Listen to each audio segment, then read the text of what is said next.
Hey, good morning, everybody. Hey, thanks for joining us. If you are online, welcome. And then for those of you here in the classroom, good to have you here. So today we're going to be talking about how to keep your government contracts, and that's the topic of today's session here. And we're going to be talking about pre-award and post-awards. You know, government contracting is about two sides to the coin here. Pre-award are all the things you do to win a contract. Post-award is all the things you need to do to keep your contracts. Most of the training, the classes that we do are related to pre-award, but today's session is going to be about post-award, how to keep your contracts after you win it. And so that's what we're going to be focused on. To kind of get started, I want to go ahead and jump into our capture strategy plan here.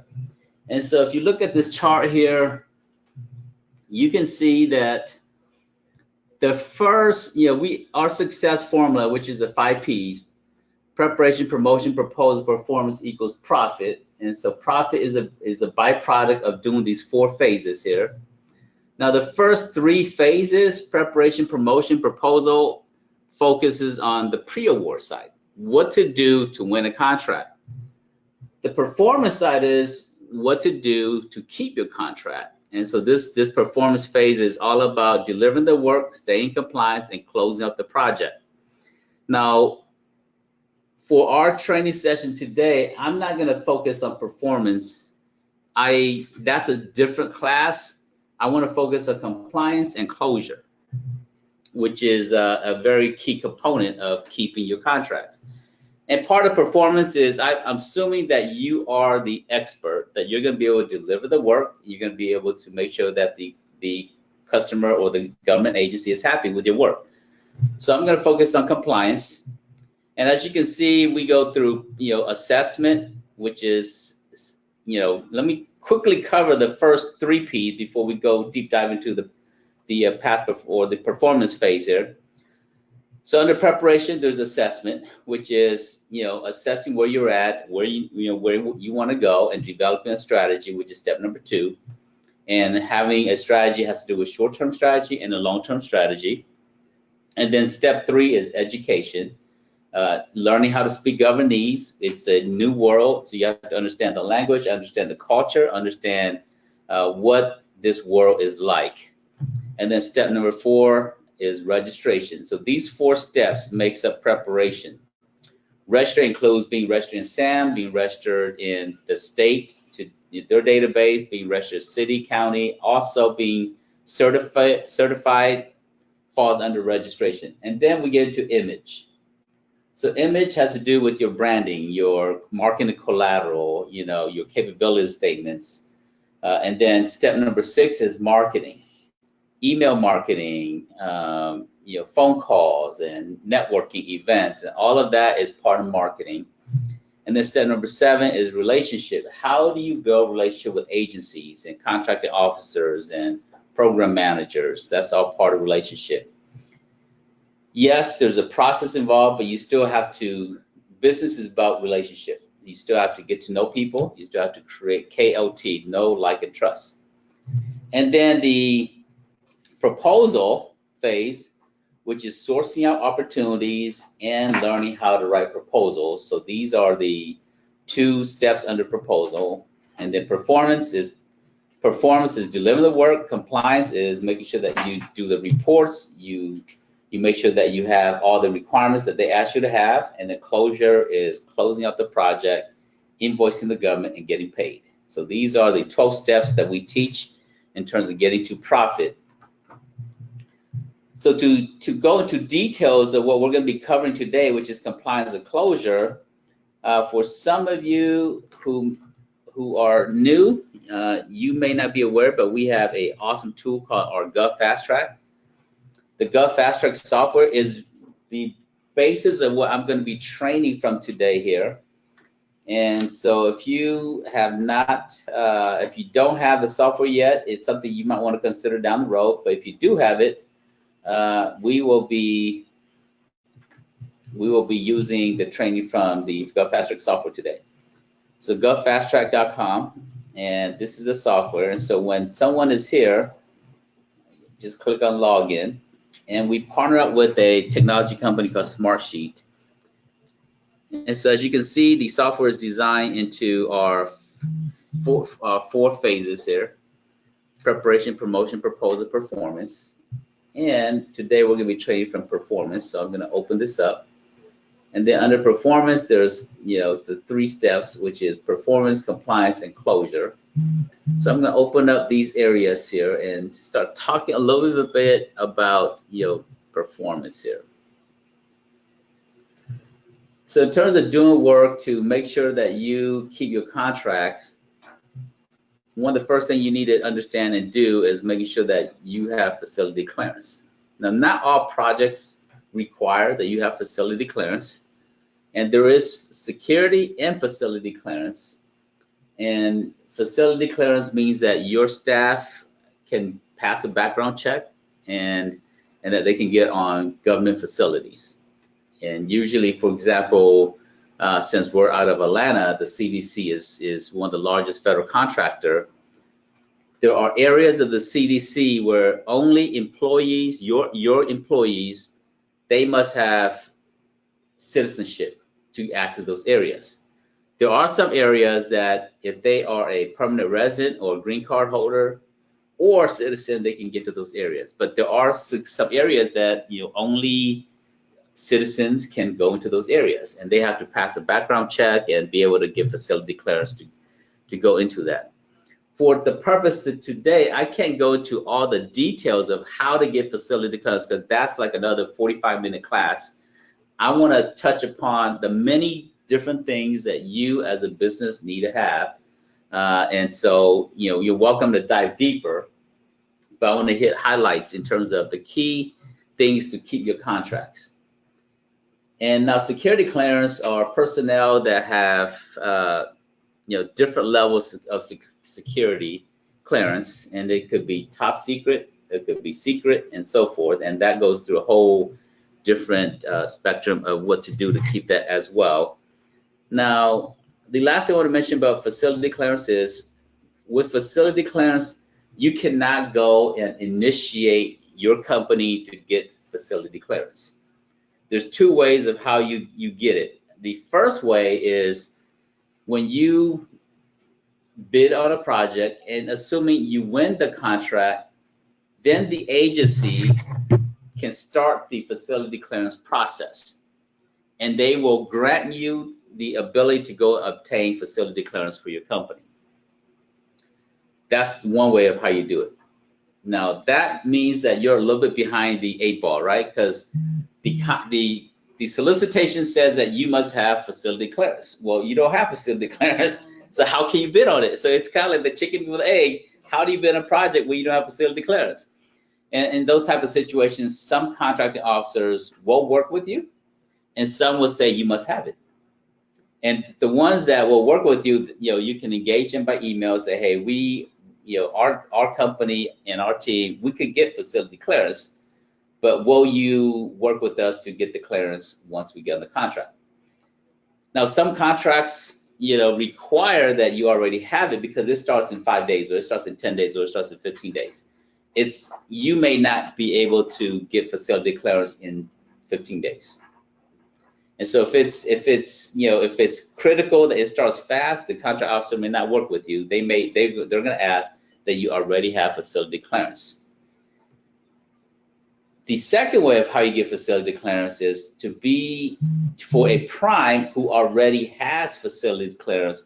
They can grant your company as a subcontractor facility clearance, and then you can start to go through the process and fill out all the paperwork and get it done. And so you must do that to keep your contracts in most situations.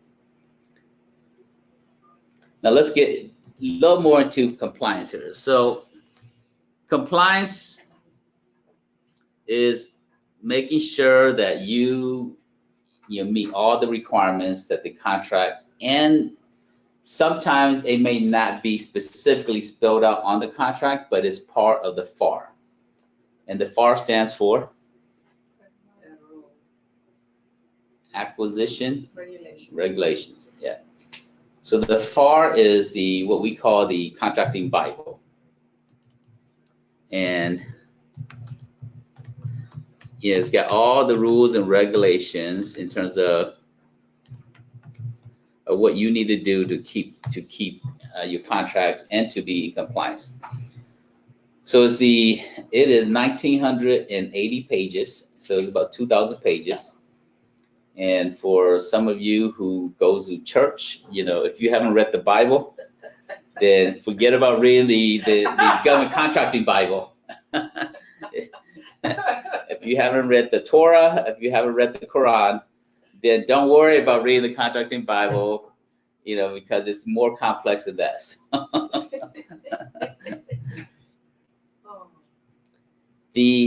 But that is the basis of being in compliance, is making sure that you understand all the FAR regulation and that you're in compliance with it.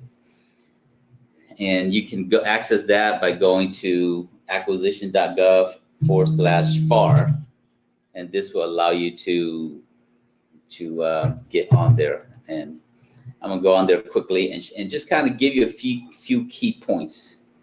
So when you're in the FAR, you're gonna see that there's lots of, there's 53 parts to the FAR. Some of these here, again, training on the FAR will probably be like a 5-hour course. Today, I want to just touch here and there, kind of give you a few samplings of the FAR. Probably one of the most important part of the FAR is FAR 19.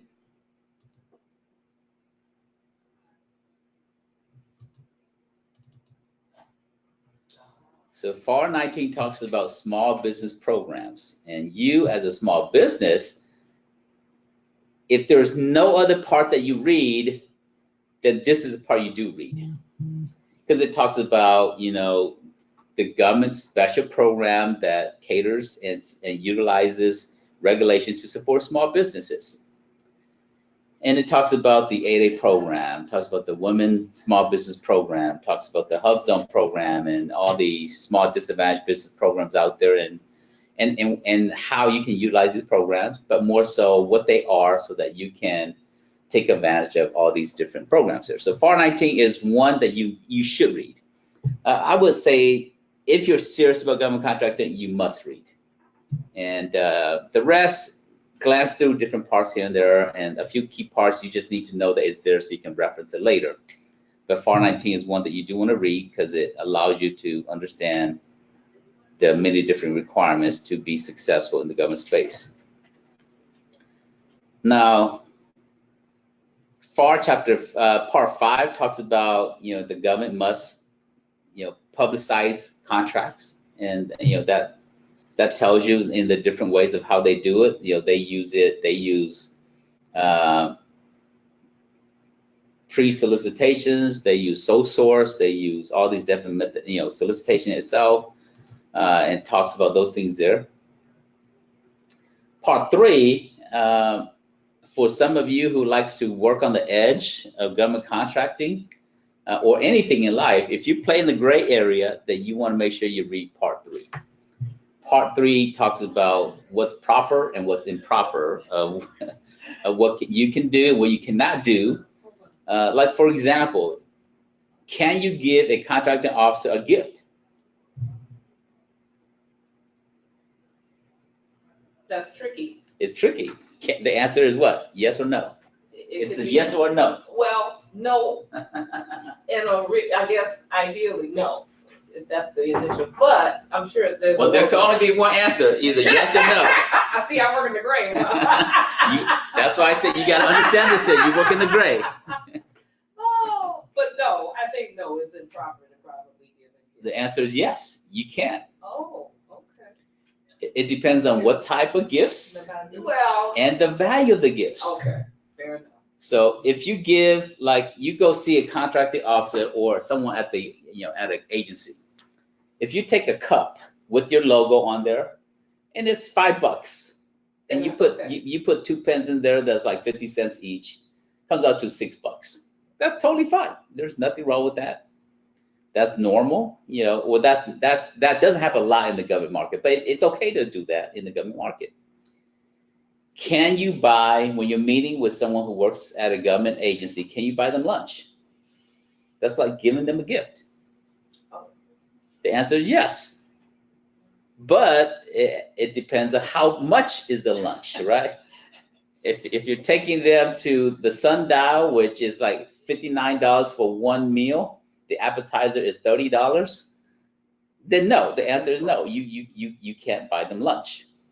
Say, well, we'll share the lunch. The threshold is usually $25 or less when it comes to gifts. And so, but the general rule is if you're unsure, ask the contracting officer. Like, for example, a company, myself, and a contracting officer, we all went to lunch together. And I want, they want to make sure I make sure they get a chance to meet each other and so forth. And so while they're there, the company asked the contracting officer after lunch was served and we ate lunch and said, is it okay if I pay for your lunch? And the contracting officer, normally it's okay, but the contracting officer said, my agency only allows me to get like 3 per month, and I've already used my 3 per month. And so in this situation, I cannot accept lunch. Wow. So sometimes it just depends on how the agency has a set of rules. Yeah, they have their own culture. Yeah. To make sure that they are far from the gray area. And so, and they want to make sure that, hey, you know what, if, like, for example, 25, it could be up a few $100s a month, right? And so they further clarify in their agency that you can only take 3 a month. So now it's very clear. So the contract officer can't say, well, it's less than $25 and I have 200 of these here. Breakfast, lunch, and dinner every single day. And I guarantee that came to click of some that worked the system and said, well, you told me no, Yeah. Yes. So all that is here.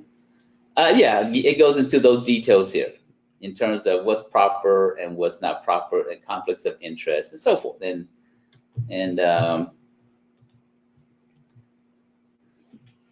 then, 54, 53 talks about the different forms and so forth. And feel free to just glance through all of it. If it gets good, if you have a little extra time, glance through all of it, and it's interesting. Now, the other thing that, in terms of compliance that you want to make sure you are fully aware of is Dcaa. As a small business and you're starting off, you don't necessarily have to be too concerned about it. But once you start winning some contracts, you absolutely must be aware of it and be in compliance with it. So Dcaa stands for Defense Contract Audit Agency, and they are the arm of the DoD that makes sure that ensures that contracting companies are in compliance with accounting standards as related to government contracting. Now you have, most of you have QuickBooks, and QuickBooks is totally fine as a small business, but when you start to get into government contracts, QuickBooks uses GAAP, right? General Accounting Acceptable Practice or something like that. So they use GAAP standards. In the government, you must meet GAAP standards and you must meet additional governmental requirements. And part of it is they've seen lots of improprieties in the past. And so, for example, in the past, the government have bought a hammer for $1,000, and they bought nails for $10 each. That's a disconnect.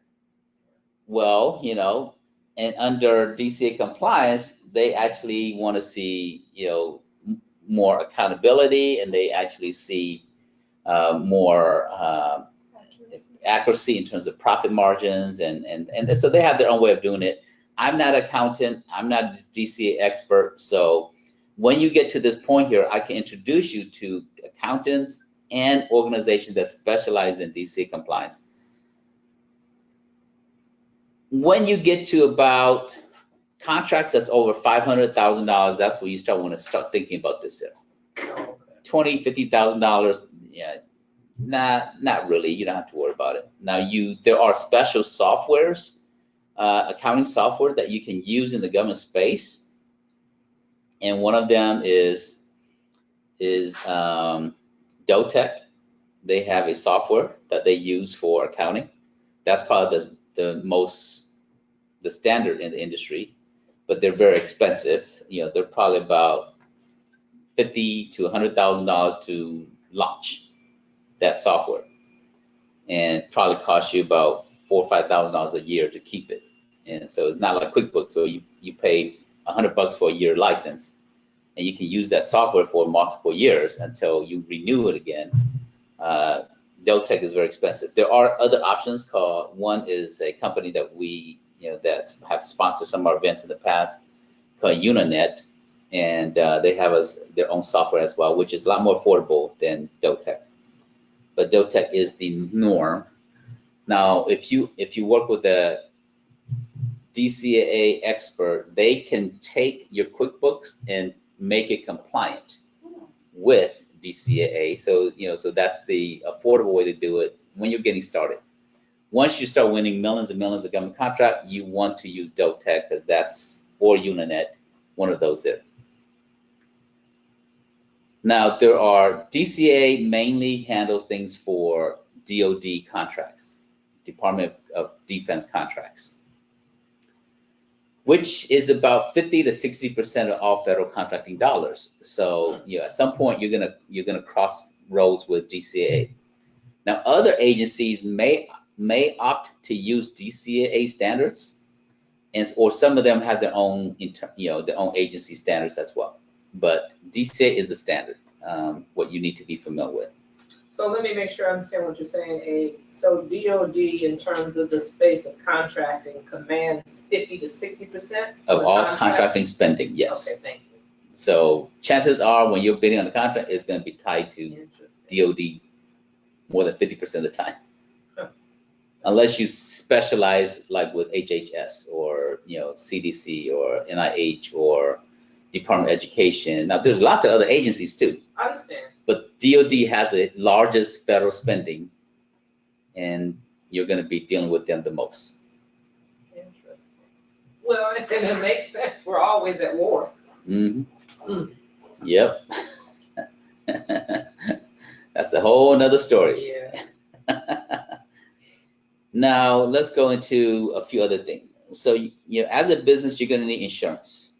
And insurance is the next thing that you're going to need to consider.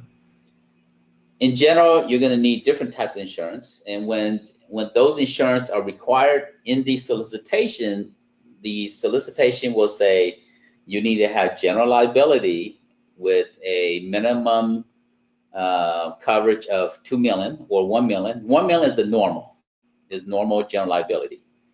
They may require, like for example, you might get a property management contract and it requires a supervisor driving from one location to another location to another location. They may have like 3 locations that you have to drive to maintain those property. And they're going to require that you have auto insurance coverage.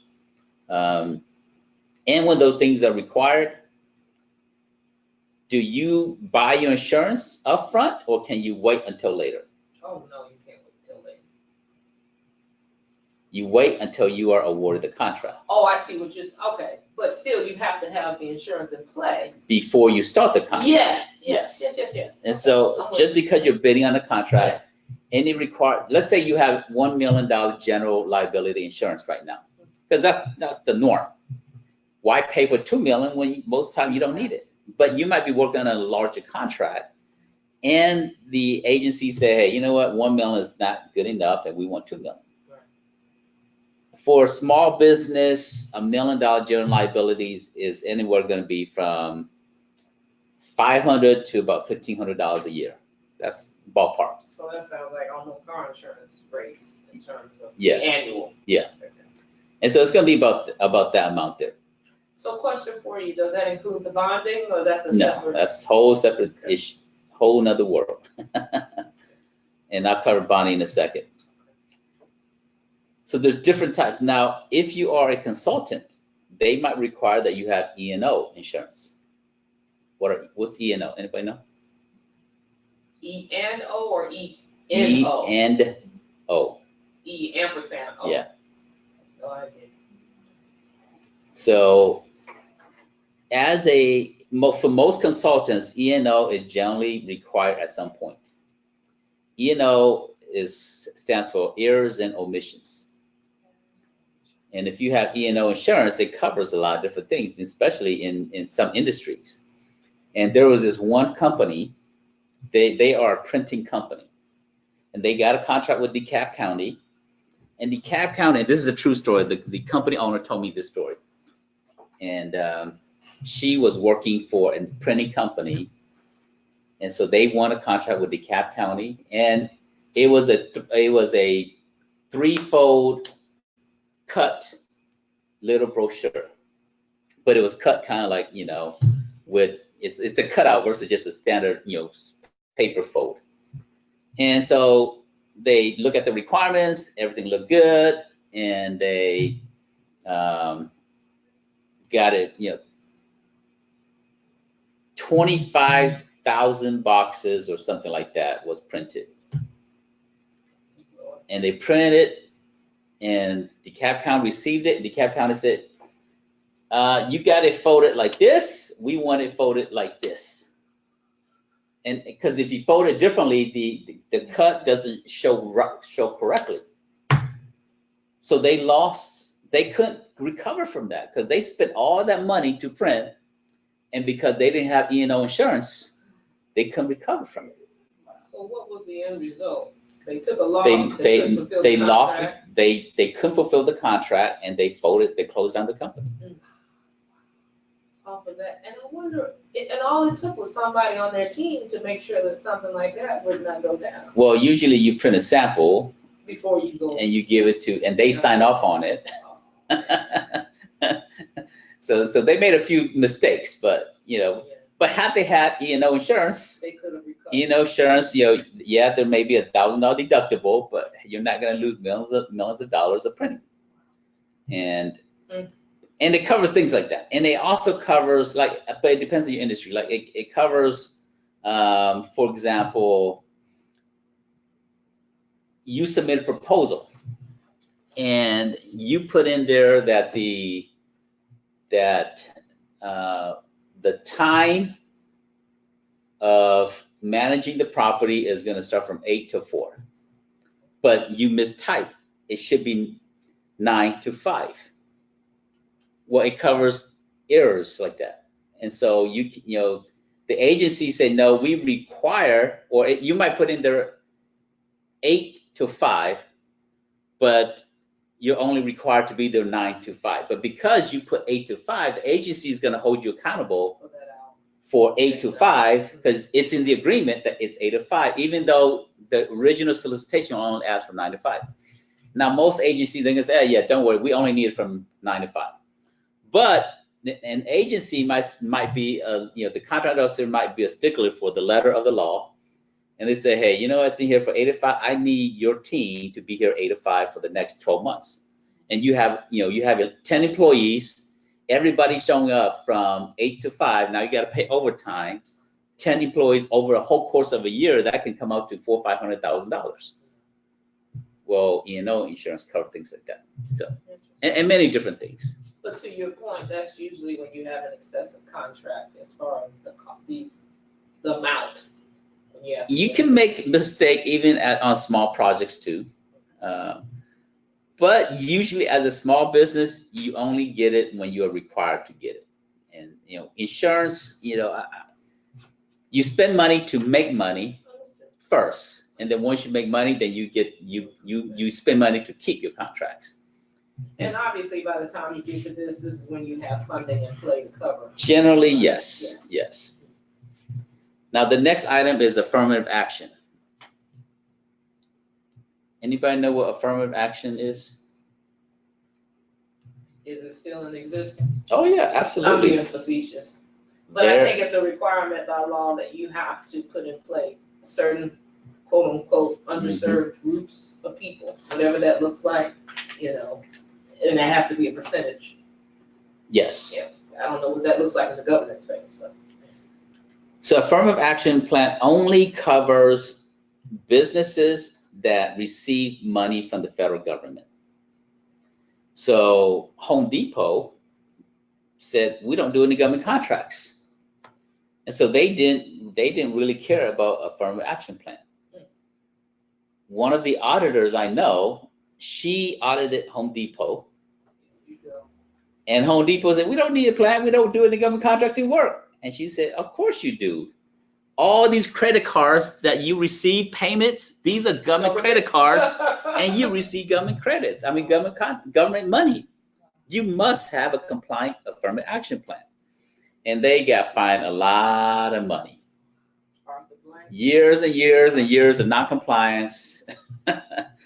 So, because they thought they didn't need an affirmative action plan because they didn't receive government, because they thought, they defined it as contracts. Since we're not getting government contracts, we don't need, but as long as you receive government money, you must have an affirmative action plan. But that seems odd to me, because a business like Home Depot, what they're in, you want to interface with the government in some form or fashion, in my opinion. I mean, that just seems. But they thought their HR teams understood it as doing government contracting work. Well, OFCCP is the agency that audits and does, maintain that companies have an affirmative action plan. The Office of Federal Contracting Compliance Programs, and so OFCCP, they keep businesses in line. Well, but that's still a little scary to me. It seems like their HR people would be trained to even identify. Not if they don't have contracting government experience. You may be working, as an HR professional for a large corporation, and you never really dealt with government contracts, and so you just don't think about it. And then now you've gone from one company to another, and you say, hey, we didn't do contracts over here, or you may be doing contracts over there, say, well, we used to do contracts, but Home Depot doesn't do contracts. But anytime you see money, if it's $1, then you're receiving government money. You must have. Now, the other requirement is you only need an affirmative action plan if you have 50 employees, full-time employees or more. So that's the threshold. So if you're a small business, less than 50 employees, you don't have to worry about it. Now, let me make sure I understand that loophole. So once I get a team in play, though, those are considered contractors versus actual employees, correct? Yes. They're not actually on record employees. Yeah, generally they consider employees. Yeah. Now, if you're leasing employees from another company that's working full-time on your behalf, you probably want to treat that as employees, just because they're not on your payroll. But they're on a recruiting company or HR company who's placing employees for you on government facilities, and even though they're not on your payroll, you still want to treat it as your employees. CAC, PKI, Common Access Card, Public Key Infrastructure. That's just, don't worry much about that.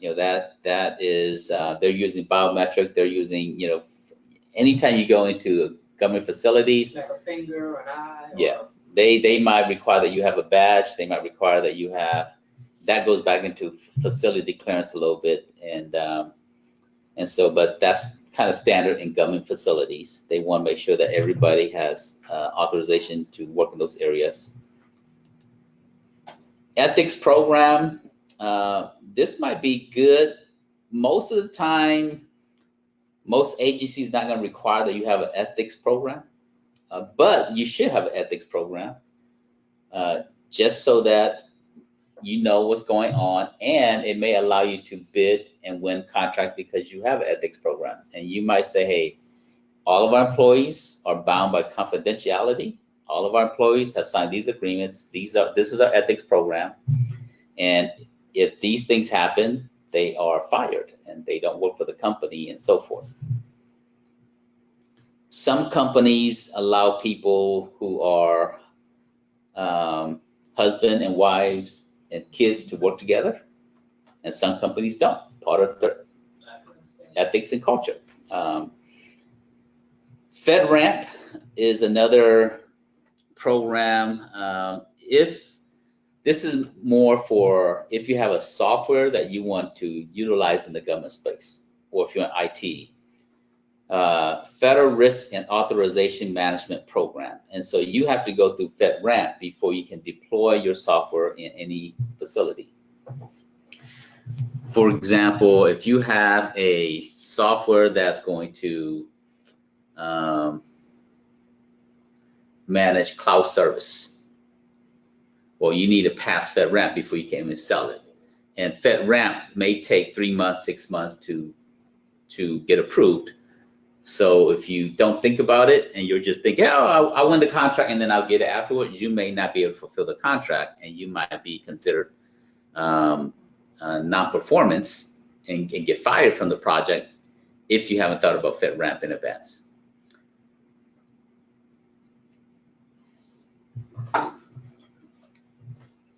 CPR, let me cover a few other things IT related, but let me cover CPR trained personnel.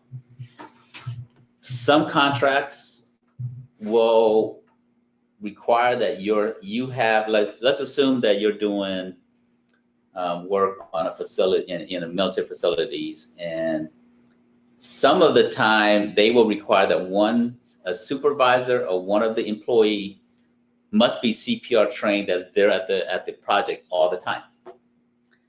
And I had a company, she won a contract in North Carolina at the Marine base there to do flooring. There's no pool, no water around. So the risk of drowning or cardiac arrest is kind of low, right? But they require that she has a personnel who is CPR trained. And that became a stumbling block for her. And so she had to hire someone who is CPR trained to be on location. And it became just and so now in that type of situation, that normally doesn't happen. It only most of the time contractor officer have some discretion, right? What clause that they use and that they require on a project. On that project, CPR trained personnel probably wasn't critical for that type of work, but they required it. But what we realized is that the contract officer was new. And so they were trying to follow the letter of the law instead of using good judgment that, hey, you know what, this is burdensome and there's no need to do that for carpet and flooring. But I guess to the defense of that person, because the government is so, has all this wheretofore, they would rather err on the side of having compliance. Because they're new, yeah. Yeah, I get it. If you're seasoned, you realize that, hey, there's no risk, and and some clauses are optional. Mm-hmm. Some clauses are based on the discretion of the agent. Like insurance, that's not a discretional item. A mandate. Yeah, if it's a high risk type of work, you need insurance.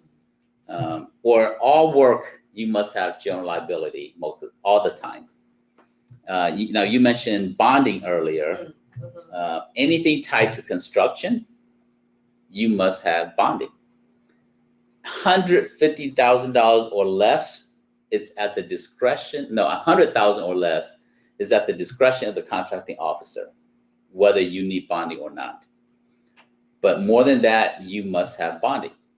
And so if you're doing renovations on projects, well, that's par for the course, even in the private sector. So, yeah. Yeah. Well, not all really? Private sector requires you to have bonding. I did not know that. Yeah. Like if you're doing work on a small business, they're not going to check for bonding. You're doing work on a residential house, the homeowner is not going to ask you for bonding.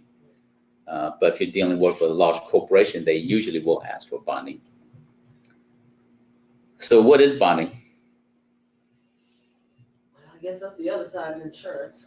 That's how I look at it. So there's different types of bonding. And so there's what they call a bid bond.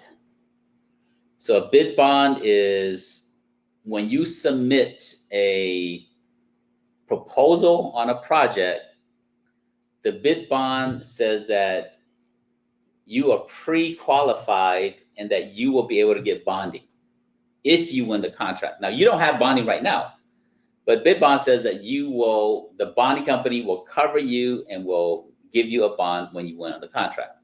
That's a bid bond. It's like when, real estate, when you're pre-qualifying for a house, you get a pre-qualification, document from the bank that's saying, hey, you've been pre-qualified for up to $300,000 for any house under up to $300,000. And so it's similar to that. So that's a bid bond. Now there's performance bond and payment bonds. So performance bond is where the company guarantees that the performance is going to be to par and performance is going to be complete in a certain time frame, and that they're going to fulfill and perform on the contract. In the event that the business or the contractor says, well, you know what, I've got personnel here and I got another personnel over here and my team now is split up and I can't perform on it, then the insurance company will come and take it over and make sure that performance is done. And the company it's kind of like insurance kicks in at that point. And the company owes the insurance company the money that they put up for the bond. And usually on a bond is 10% of the project amount. Okay. So if you got a $1 million project, you need to have $100,000 of that you put on escrow with the bonding company. So question for you, bonds are per job basis, or can they be? You have a kind of like an aggregate amount. Yeah. And so, for a small business, they might start you off with $500,000 aggregate amount. So anytime you have projects more than $500,000, they don't cover it. I see. And then you can increase it. The more history you have with the bonding company, insurance company, then they can increase to $1 million, to $5 million, $10 million, and at some point they can underwrite whatever you want.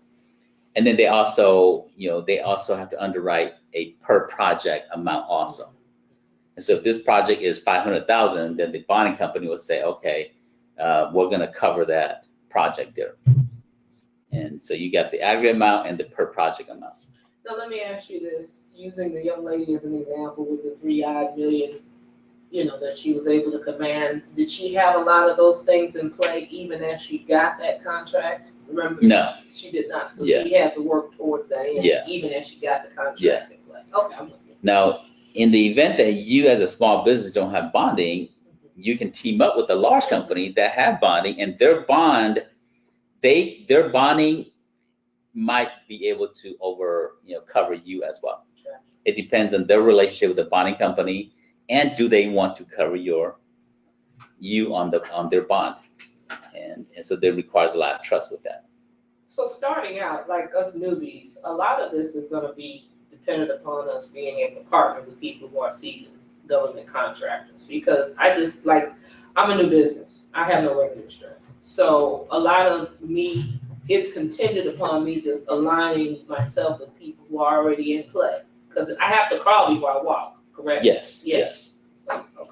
So you start off by doing subcontracting work. Most subcontracting work does not require bonding. And No, I'm soaking it up. I know Yeah. I'm jumping ahead. Where you all are is way ahead, but Mhm. it's nice to get this. Oh yeah, you need to know these Yeah. things here Yeah. ahead of time to start off with anyway. So Because what I don't want to do is get so excited that I think I could do, because don't get me wrong, I thought her story was absolutely wonderful, but I knew that there had to be more to the yeah, story. she crawled before she Yeah. walked and run. Yeah. Yeah, she did some subcontracting work in the private sector Right. first before she started, getting government work. Gotcha. Next item here is payment bond. The last thing about bonding is payment bond. So payment bond says that should the contracting company not be able to perform or complete the project or deliver the product, then the bonding company will pay and get things fulfilled that way. Okay. Safety program, some project will require that, based upon OSHA standards, that you have a safety program that meets OSHA standards. And sometimes you, even as a small business, you want to put a safety program in place. You know, like at a bare minimal, you know, certain areas you want to make sure that employees are required to wear hard hats, that you have a medical kit, you know, that's, and you have fire extinguishers and basic things like that, you know, at a minimal. And let me ask you this, when you are bidding on a contract, they delineate all what you're required to do. It's not like none of this catches off guard, like we told you. Is that what I'm hearing? You're supposed to. Yeah, most of the time, yes, Okay. almost all of the time, I would say, if there's a requirement, they will usually alert it ahead of time. Now, you may not read it and understand it. Understood, but what I'm saying is. But it is spelled out, Yes, yes. yes. Yeah, And it is that's when spelled out. you all come in with the partnering to help me understand, well, what Yeah. does this mean? What do I need to do? I got Yeah, you. so, I don't know, I don't, to be honest with you, Gabe, I don't know how anybody did this process without aligning themselves with some type of association like what you've established. Mhm. I would, this is crazy. How yes. people go out and do this on their own. Well, that's why it takes them 3-4 years to figure it Oh out. my God. Yeah, it's just too much.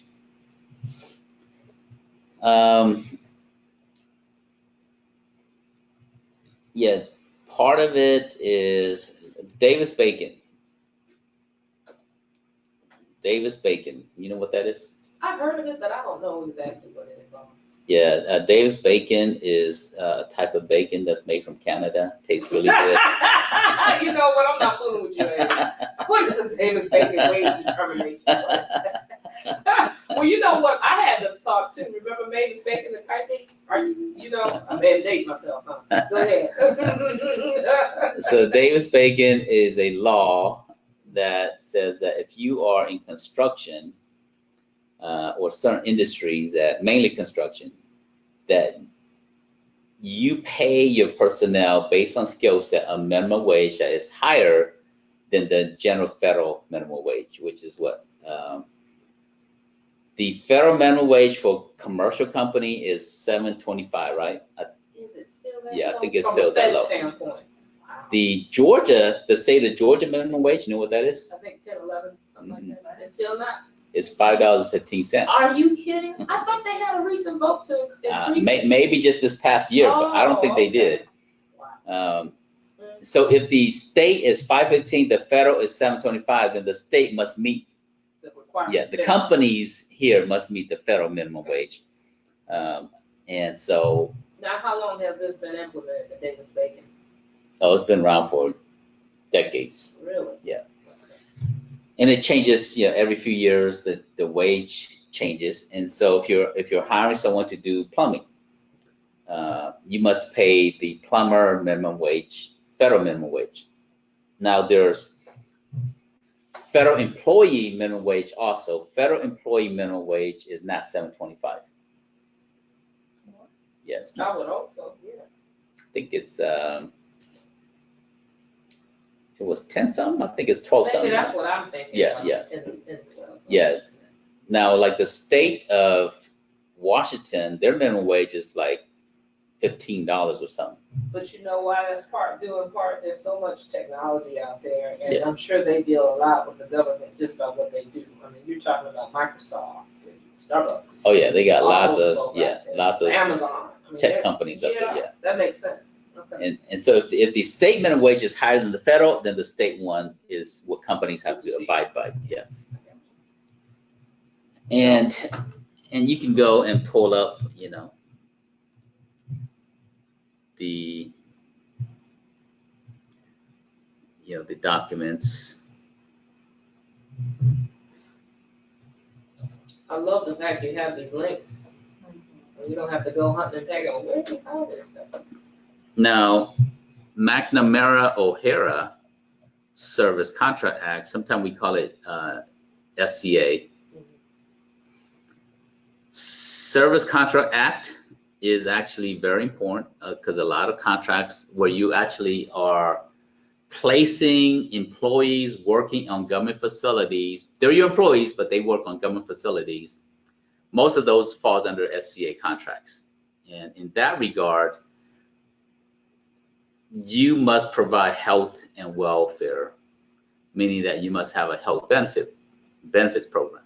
and they must, it must meet certain minimum standards. And if you don't, then you must pay them an additional $4.48 to cover their costs for being able to meet their. Yeah. So right now, what is it? It was $3.16, but it's gone up quite a bit. I think it's $4.48 right now. There it is. You saw it right there. Fringe benefit rate What? at $4.48 per hour effective July 11, 2018. Right here. Go First down. one? Third. Yeah, right there. Oh, okay, yeah. So it's $4.48 now. So here's what this means. You're a small business. You don't have any health insurance program, no benefits, nothing. You get a contract with the government and you have to place 10 people on site. And so you're bidding on the contract and you don't understand SCA regulations. So you say, oh, okay, well, you know what? These people here, this is an admin, this is a project manager. So for the admin, $15 an hour, the project manager, $40 an hour. For these different people, you start making out your price and your billable rates to the government. And you say, okay, yeah, cool. So you get done, you submit your price, you win. But you didn't think about SCA or health and welfare. So you didn't factor that in. You didn't factor $4.48 since you don't have insurance for your employees. Now you have to pay them every hour $4.48 additional, and you might end up losing money. But the interesting thing about something like that $4.48 still might not help them in terms of being able to gain access to healthcare costs. I mean, they should. $4.48, you times that by 40 hours, times that by a month. That's fair, but you know what I'm saying. I mean, like, let me use me, I'll be transparent. So in light of my situation, I've been able to take care of the Affordable Health Care Act. Yeah. Because my income has been so low. Yeah. So I get the full tax credit. Mm-hmm. So I pay pennies on the dollar for access, which praise God I do, because what you don't want to do is find yourself, and I have to be hospitalized, for example. Mm-hmm. I don't want to be in a situation that just takes me out because I was too silly to put the pride down and just get access. Mm-hmm. So the reason I bring that up is some people will say, I'll just take my risk, and not have any insurance because I need to pay other obligations. Yes. Does that make sense? Yeah. I know I'm a little unique bird. You as a entrepreneur doing work in the commercial sector, this doesn't apply to you. Understood. This applies to you when you're winning a government contract and you're hiring people on government facilities. And so you have to meet these minimum standards here. Okay. But it's good to know that so you don't end up losing money. Absolutely. TAA, this is actually very important. Trade Agreement Act. So there are countries that is not compliant with TAA. So for example, if you are buying solar panels and you're installing it on a government facility and it's made in South Korea, is that compliant? Are they on the list? You gotta check the list, right? Okay. See, that was a trick question. I was like, are they on the list? I don't know. I mean, So Colombia's on the list. the Republic of Korea, which is South Korea, it's on the list. So that means they are approved. You can sell products to the government, as long as they're on the solar list. panels. There's other requirements too, but this is one of the requirements. In other words, at bare minimum, Yeah. make sure you're compliant. Yeah, they have to be TAA compliant. Okay. Now, if you were buying solar panels from China and you're installing it in the government, you come to this list here. And do you see China on here? Really? It's not on here. As much as they coming over here making money on us, what? So so as you're competing against somebody, and let's assume someone bid and won, but there were solar panels from China and your solar panel is more expensive, it's from South Korea. You get the bid, or at least you'll be considered Well, over the person. the contract also may not know, right? That's true. And the company may not understand TAA. The requirement will say it must be TAA compliant, but they won and you realize that the products they're installing is from China, you can protest and they can re-award it to you. Understood. Yeah. Yeah. I got you. Like you came second, you weren't the #1 winner. Right. And that's a good question to ask. So when you bid and you get declined, can you inquire why didn't I win? Is that something that That's they called would give you debrief. information? A Yeah, debrief. that's Okay, called that's debrief. cool. You have 3 days to ask for a debrief. Okay. And at the federal level, they are required to give you a debrief. But if you ask for it in writing, by email, and within 3 days, they are required to give you a debrief. And Now, I mean, it would be wise to do that. yeah, you should. I mean, Every single time you don't win, you should ask for debrief. because, I mean, let me ask you this, what's the percentage, like, for especially newbies that are non-governees, don't have any contracting experience, what's the average, how many bids do I have to put in before I actually make a win, on average? Businesses that are not members of GCA, on average, 22 bids before they win one. Good answer. That's a businessman right there. But for those of us, let me be For frank. members of GCA, on average, they win about 1 out of 6. Okay, thank you. So that's a good average. Okay, meaning Yeah. relatively to the marketplace, if that makes sense. Yeah, so, Okay.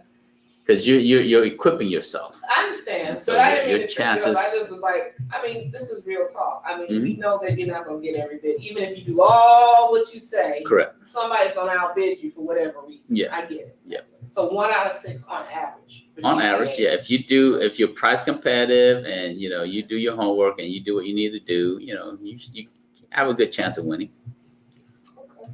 And as you bid, as long as the criteria for the bidding is what it is, like the closing date and all that, you can bid like, as long as you're prepared to. You can bid as many projects as you want, 200 a day if you want. I got you. Yeah, no limitations to how many. Now, I tell people, you don't win because you don't bid. I got you, but you know what I'm asking, because just to your point, even as you go through all the GCA association steps and all that, clearly somebody may get in the game. You gotta bid. Yeah. You gotta bid. It's like buying, you want to make money and you want to win the lottery, but you never buy a lottery ticket. Right. I understand. You don't win. So you gotta bid. And so every time you bid, you stand a chance of winning something. The Buy American Act, which is closely part of Berry Amendment Act, has to do with certain types of clothing, fibers, fabrics, anything like that falls under the Berry Amendment Act. And it must be final assembled in the US. Which is so, what is finally assembled here these days? Good Lord, you know what I mean? Yep. And so there are companies that sell uniforms, that sell, promotional products that has to do with, clothing, fibers, and so forth like that. Mhm. You can't sell it in the government market because it doesn't meet these standards here. And then for some industries, quality assurance programs such as, ISO, CMI, ITEL, all these different programs are important, especially if they're in manufacturing or something like that. Yeah, they need the quality standard. And then cybersecurity plans.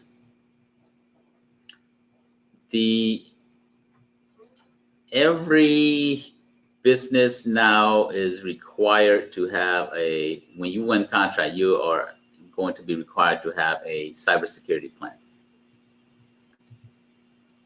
And I actually put samples in here, but these samples are a little bit, like Dated. Are they 2 dated? years old. Yeah, I put in like 2 years ago. But you always are, this is a living document, so you're updating and changing things, right? Yeah, from time to time I do.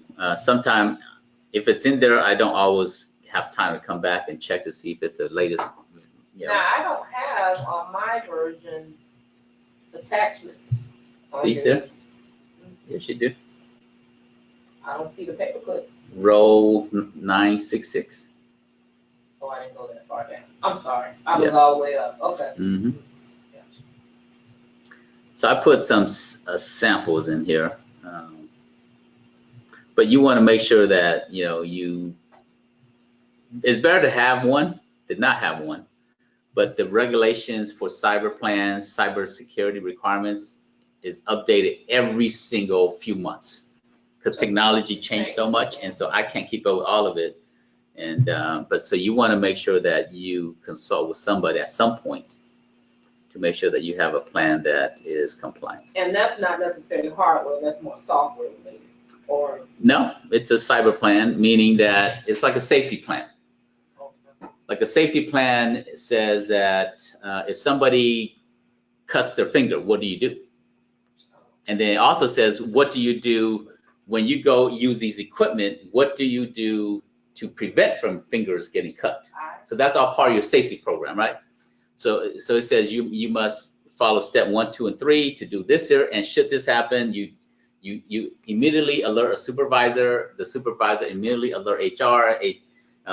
Well, first the supervisor calls emergency ambulance. I understand there's a process. Yeah, there's a process. And so cybersecurity plan is the same, because an attacker, when they're going to attack the government, they're going to look for the weakest link. And usually it's a business owner who has very little low security.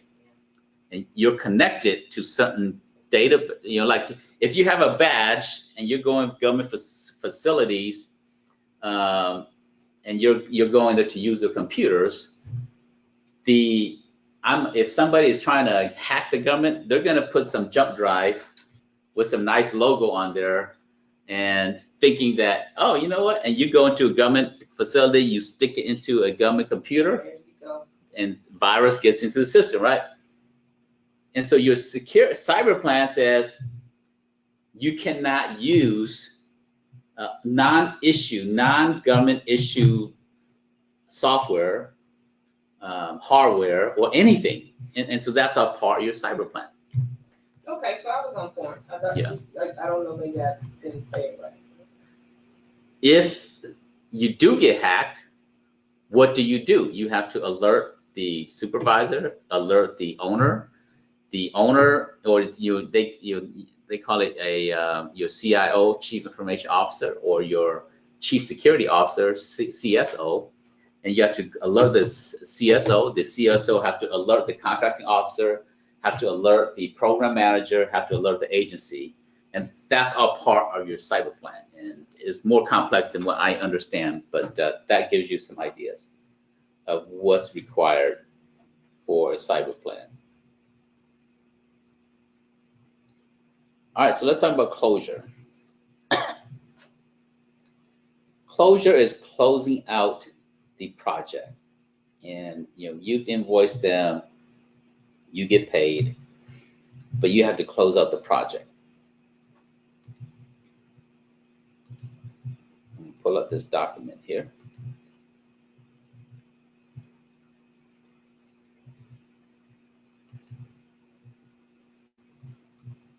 This is an example of a contract closeout process, okay?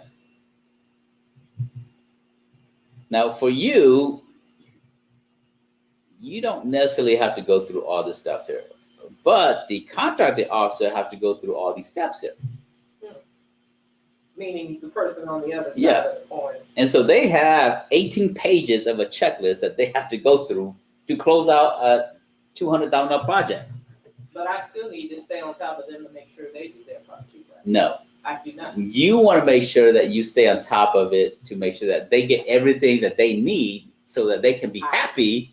So the next time they're going to award a contract, they say, oh, you know what? I remember Janae, she made it easy for me to close out my project. I asked for this and she had it ready. She sent it to me within 30 minutes.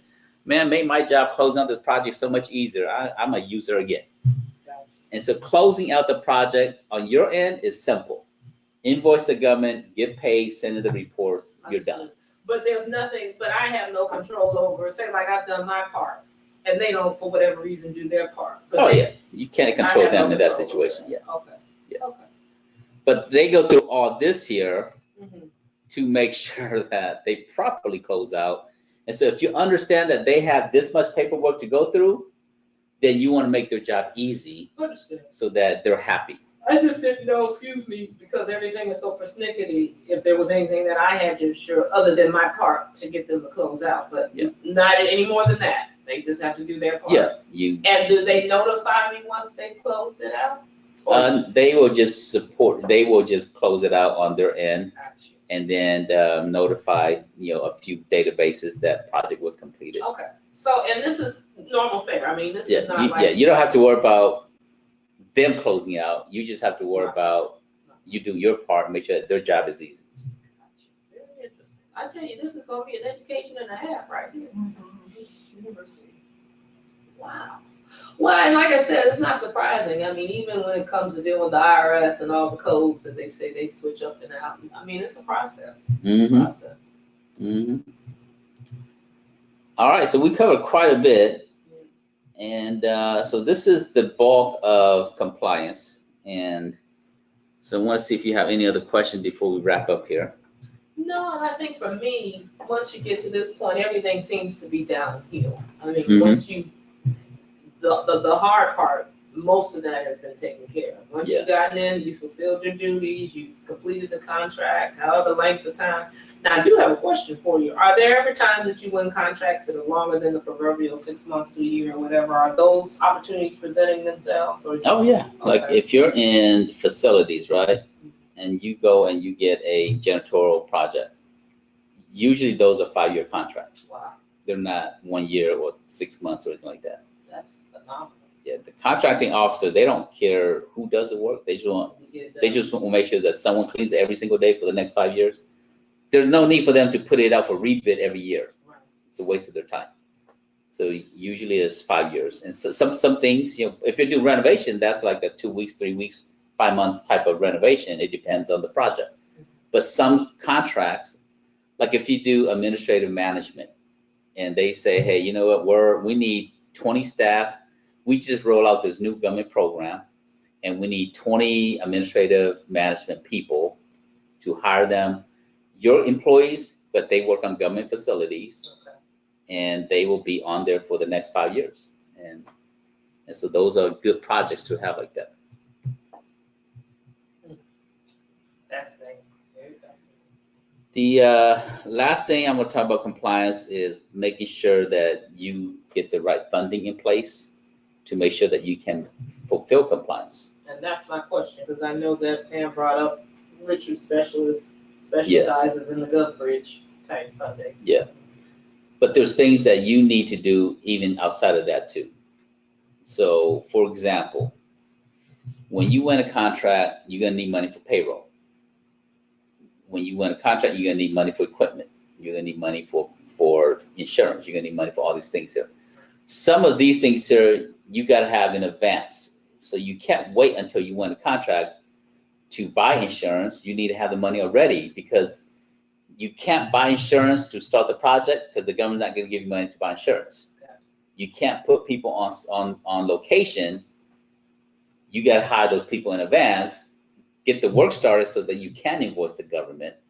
So you always want to plan about 30% of money that you need to have on the scope of project that you're working on. So if you're winning a $100,000 project, you need to have about $30,000 to start the project. And that's more in a line of credit, is that what you're talking about? You can do you can use savings, you can use a line of credit, you can use, rob a bank, not quite.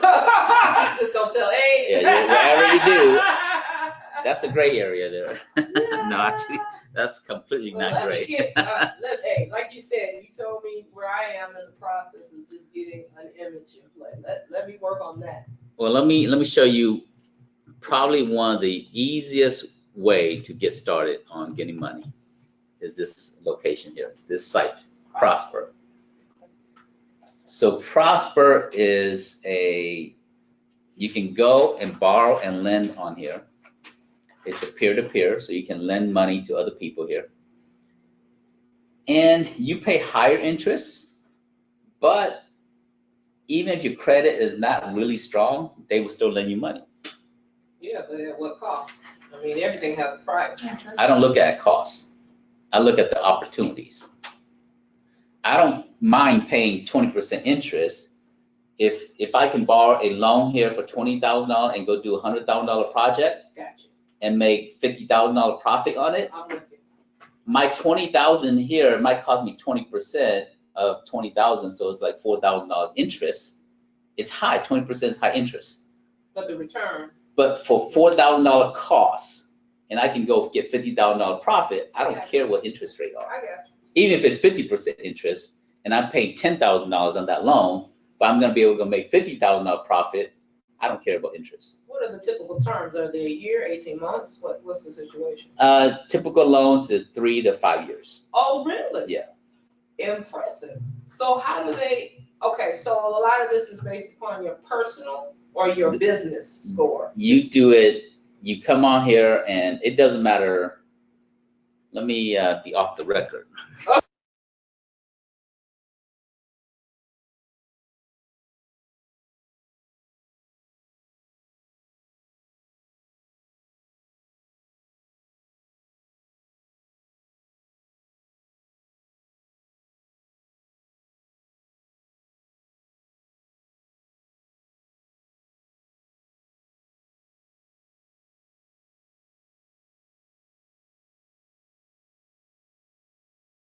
So it's not like, you're not borrowing $200,000 where you need validation and assets and all this.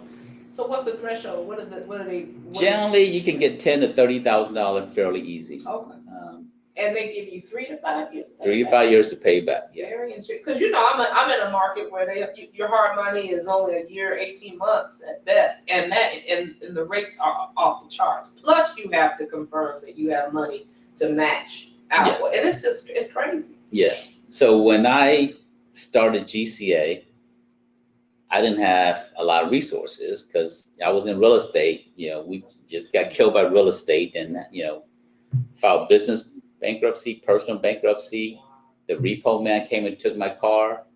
The mortgage company took my home. You hold down on your story. You got to tell part of your story. That's the other, I need to hear that, man. You just tell us about you like to fish and serial entrepreneur. We need to hear that. Yeah. And you a missionary. We need to hear that. Yep. It was some really trying times. And well, for a lot of people. Yeah. For a lot of people. Yeah. Back during that time. And so we downsized 2008. My annual income was $6,000. So I don't know how we survived that year. But God. Yeah, but God provided. But God. We were never homeless. We have food on the table every day. I don't know how. Can I testify? But we talked about that because I think that's why my story resonated probably with yours. And I'm the lone wolf here. It's just me. Very interesting. So this is how you got hit to prosper with GCA? So when I started GCA, my credit was like, psh, and I said, okay, how do I build a company? And so I went to Prosper. I started rebuilding my credit after all that from 2008. So I started GCA in 2010.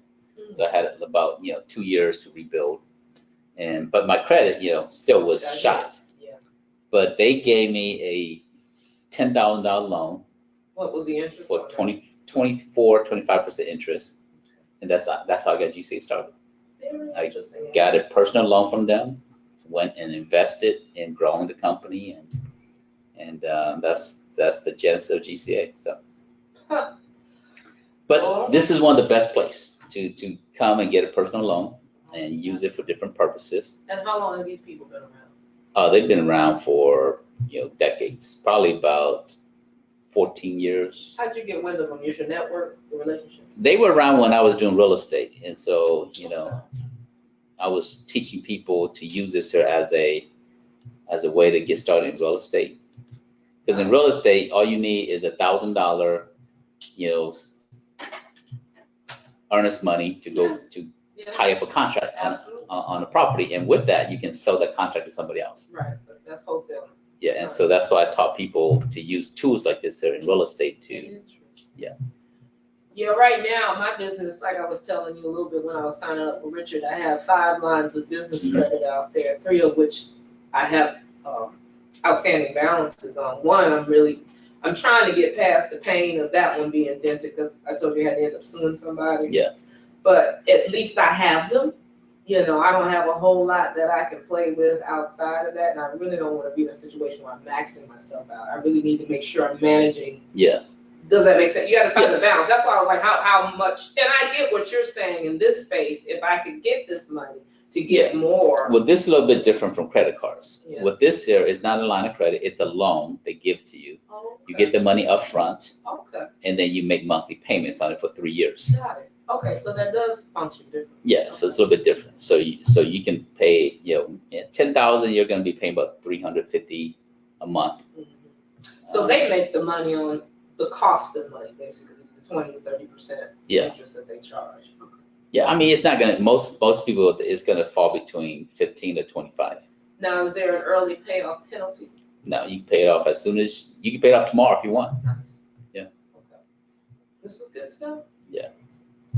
But like I said, I'm just trying to make sure, and again, I'm excited. I don't plan to go anywhere, but I know that my pace may be a little snail-like for various reasons. Because to your point, it takes money to make money, sure enough. But like your story, I'm in a holding pattern in terms of getting some income to help me finance this. Yeah. And I even with the lines of credit that I do have, I need to make sure I'm meeting at least the minimum requirements to pay those down. Mhm. If that makes sense. Yep. And don't get me wrong, I'm gonna do what I can, and certain areas we'll talk about. I like how you talk about that gray area, what we can do some work around.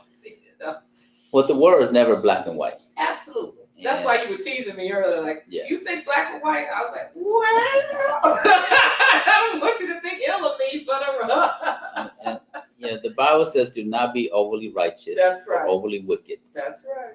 And it says that, it says, if you are caught stealing, you must pay back 7 times. It didn't say don't steal. Well, It or says- if you do, now remember the parable about the man that came and begged for food and all that, Yeah. and all that, but You know, I understand what you're saying. if you I are get caught it. stealing, you You pay know. back 7 times. Yeah. Because if you're hungry, you got to do Yes, something, right? that's what I'm thinking. There's a law of humanity, a law of survival that's greater than the law of the land. Absolutely. And the law of the land says you can't cross border into Canada Without, or into the US. That's the law of the land, right? Without proper documentation. That's right. But if I live in Canada, my family is hungry and Canada is dying as a nation, I'm gonna cross the border to the US. Because that law, the law of feeding my family is more important than the law of breaking Oh, I get the it. border law. But No, I think I'm not a proponent of breaking any border laws, but I just believe that there's a higher law right, that's that supersedes any law. There's a moral law, right? Yes. Is it okay back during the early days of the United States? Is the law says it's okay to own slaves, And that was immoral. right? It was legal. Yeah, it was legal. Immoral. Yeah. But do you own slaves? From a moral perspective, there's the moral law, and so you don't own slaves just because the law says it's okay doesn't mean you do it. That's a good point.